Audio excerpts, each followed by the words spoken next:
very good day to the judges and the audience watching this video. My name is MENENGAH and I am from SMK CLM 2. We here at DevCast are very sorry for the loss of you and hope that you live your day to the fullest. This is the quote we first see when we first open up the book written by Adam Silvera. It is quite grim, I know.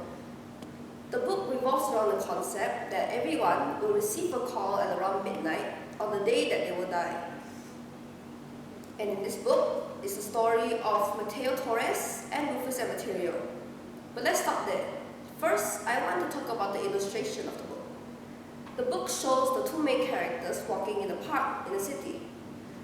But behind them is the shadow of the Grim Reaper following behind.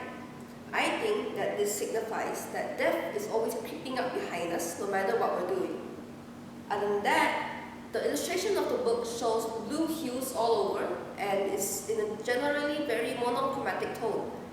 I love how the artist did this, as it shows a very unnerving and sad tone that stays true to the book's content.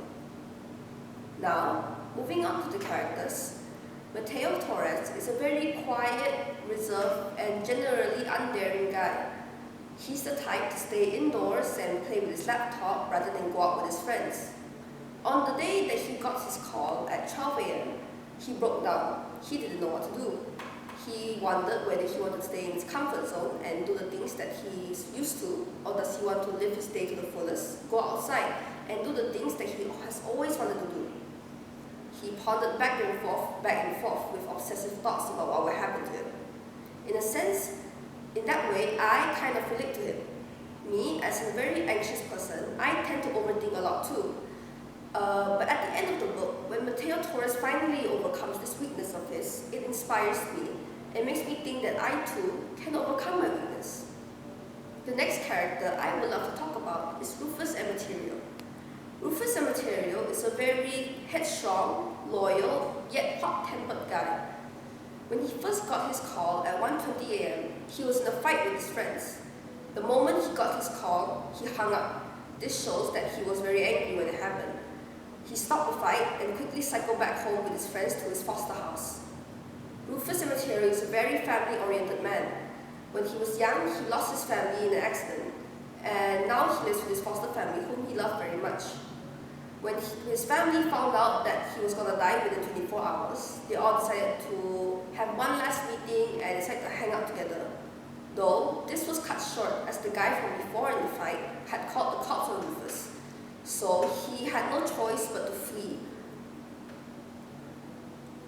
Under different circumstances, Rufus Emeterio and Mateo Torres managed to meet up through this app called Last Friends. In this world, the app Last Friends is an app that allows people to meet up with each other and hopefully make one last friend before they hit the bucket. Through this app, Mateo helped Rufus overcome his hot temper and anger issues by talking to him and lending him an ear. Meanwhile, Rufus helped Mateo overcome his fears and break out his shell by letting him do what he wants to without having any fear. In this book, what I love the most is the author's ability to build the world.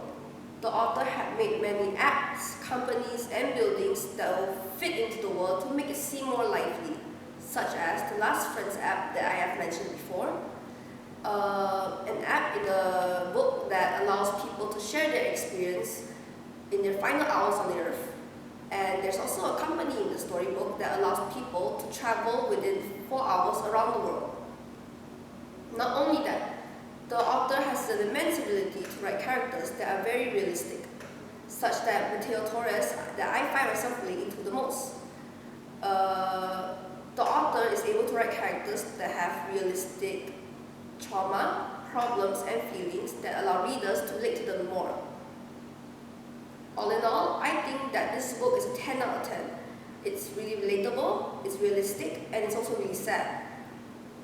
I think that the moral from this book is for us to live our life to the fullest. And although the title already spoils the ending, the author states that it's not the ending that matters, it's the journey, the relationships, and the friends that we've made along the way. Thank you.